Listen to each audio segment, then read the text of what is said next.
नमस्कार मित्रांनो, आज आपण आहोत नवी मुंबईच्या या घणसोलीमध्ये नुकतंच राष्ट्रवादी काँग्रेस पार्टीचं या ठिकाणी कार्यालयाचा उद्घाटन झालेलं आहे। आपल्याबरोबर या जे कार्यालय आहे, ज्यांचं कार्यालय या ठिकाणी उद्घाटन झालेलं आहे, राष्ट्रवादी काँग्रेस पार्टीचे घणसोली तालुक्याची अध्यक्षा कविताताई शास्त्री आपल्याबरोबर आहेत। तुमचं या ठिकाणी उद्घाटन झालेलं आहे, काय सांगणार आहात एकंदरीत? नमस्कार, मी सौ कविता सुनील शास्त्री। मी घणसोलीची तालुका अध्यक्ष आहे, राष्ट्रवादी काँग्रेस अजित पवार गट।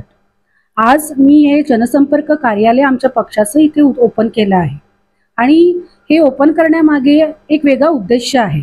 मला घणसोलीमध्ये सर्वप्रथम आमच्या पक्षाचे जे विचार आहेत, आमचे राष्ट्राध्यक्ष आपले लाडके उपमुख्यमंत्री अजित पवार दादा, त्यांचे विचार, आमच्या रुपालीताई चाकणकर ज्या नेहमी महिलांसाठी अग्रेसर असतात, त्या महिला आयोगाच्या अध्यक्ष सुद्धा आहेत आणि त्या महिलांचे बरेच प्रश्न सोडवण्याकरिता नेहमी अग्रेसर असतात।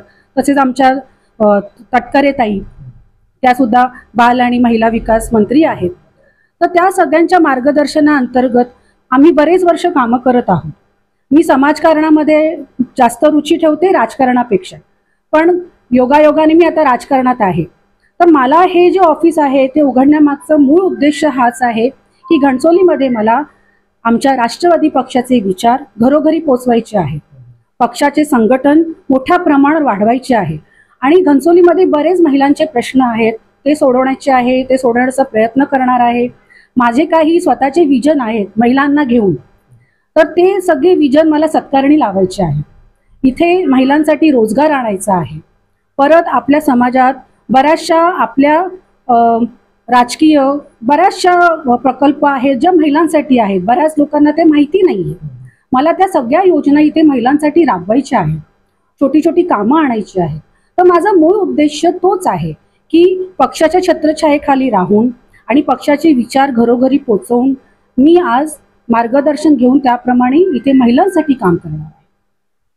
आज तुम्ही समाजकारणामधून एक राजकारणामध्ये आलेला आहात, परंतु प्रामुख्याने महिलांचे काय तुम्हाला असे महत्त्वाचे प्रश्न दिसलेले आहेत, काय सांगणार आहे या संदर्भात?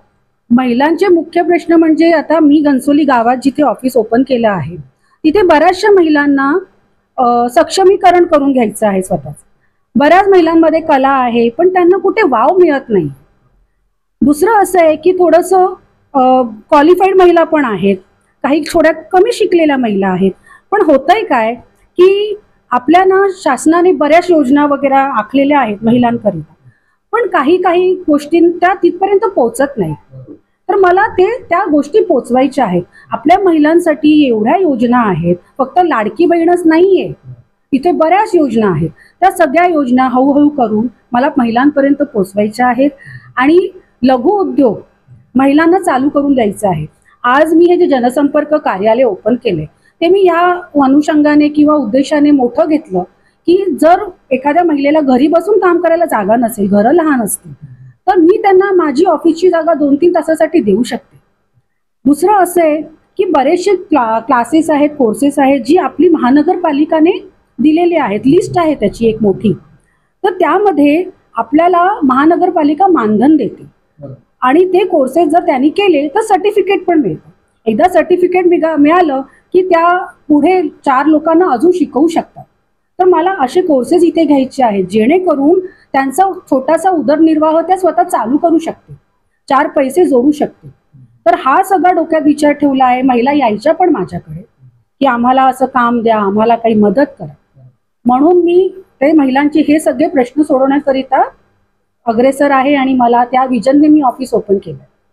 महिलांना काय आवाहन करणार आहात तुम्ही ऑफिसच्या माध्यमातून? जे आता मगाशी बोलताना म्हणालात की अनेक कामं तुम्ही त्यांचे प्रश्न सोडवणार आहात, ज्या लोकांना या ऑफिसच्या संदर्भात किंवा तुमच्या संदर्भात माहिती नाही अशांना काय सांगणार आहात? सर्वप्रथम तर आता हे जे ऑफिस आम्ही ओपन केले, महिलांना मी एकच आव्हान देईन आणि असंच सांगेन की आम्ही जेव्हा ह्या पक्षात काम करतोय तर आम्हाला अजितदादांचं, रुपालीताईंचं, आमचे प्रदेशाध्यक्ष सुनील तटकरे साहेबांचं, त्यांचं नेहमीच मार्गदर्शन असतं आणि खूप मदत होत असते। पण जेव्हा नवी मुंबईचं नाव येतं तर आज आम्ही जेव्हा या आमच्या पक्ष कार्यालयाचा जनसंपर्क कार्यालयाचं उद्घाटन केलं ते आमच्या लाडके जिल्हा अध्यक्ष नामदेवजी भगत साहेब यांच्या हातून करून घेतलं आहे। तर ते जे आहेत नामदेव भगत साहेब ते नेहमी आम्हाला खूप सपोर्टिव्ह असतात। आणि नेहमी छान मार्गदर्शन करतात. खूप पॉझिटिव्हली ते प्रत्येक गोष्टीला अग्रेसर करून असा कोणताही मुद्दा उचलून धरतात, आमचे प्रश्न ऐकून घेतात. तर त्यांच्या सपोर्टने मी महिलांसाठी इथे जे काही काम आणेन ते इमानदारीत करेन, हे मी नक्की सगळ्यांना प्रॉमिस करू शकते. आमच्या महिला जिल्हा अध्यक्ष शोभाताई चौगुले आहेत, त्या सुद्धा खूप सपोर्टिव्ह आहेत. त्यांना आम्ही कोणतेही प्रश्न जाऊन डिस्कस केले तर आम्हाला पॉझिटिव्हली त्याचं छानपैकी उत्तर मिळून आम्हाला सोल्युशन मिळतात. तर जर मला माझ्यावरती इकडच्या महिलांनी मनापासून विश्वास ठेवावा, त्यांची कधीही फसवणूक होणार नाही, एवढं मी नक्कीच सगळ्यांना प्रॉमिस देऊ शकते की मी जे काम करणार आहे, माझ्या पक्षाच्या मदतीने करणार आहे, माझ्या पक्षाचे सगळे जेवढे पदाधिकारी आहेत ते सगळे आम्ही सपोर्टिव्ह आहोत आणि काम करण्यासाठी अग्रेसर आहोत. तर आम्ही छान आणि उत्तम काम करून देऊ. नक्कीच आपण पाहू शकता, हे होते सविता शास्त्री मॅडम, जे राष्ट्रवादी काँग्रेस अजित पवार गटाचे आहेत. घणसोली तालुक्याचे ते अध्यक्ष आहेत.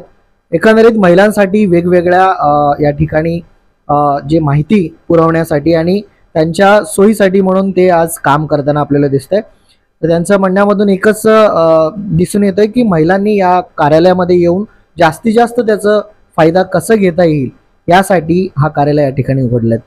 धन्यवाद मित्रांनो. पाहत राहा गर्जना महाराष्ट्राची आवाज. वंचितांचा इथेच थांबतो. तुर्तास धन्यवाद.